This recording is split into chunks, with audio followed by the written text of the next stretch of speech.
Can you see those big birds down there on top of the barn? Can you hear any of them? I waited a whole hour to get up to do my walk this morning because I thought they might be gone. The last few days there have been 6 carrion birds, so they're like small buzzards out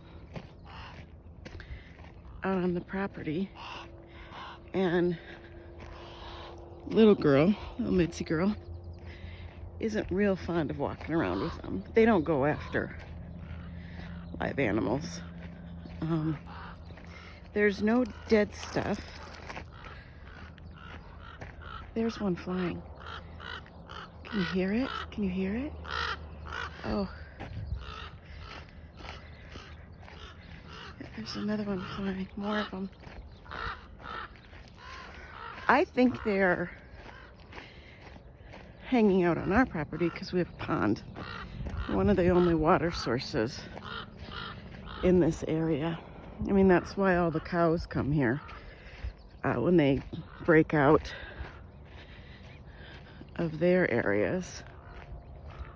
But yeah, see, and then we walk down here and they kind of fly off.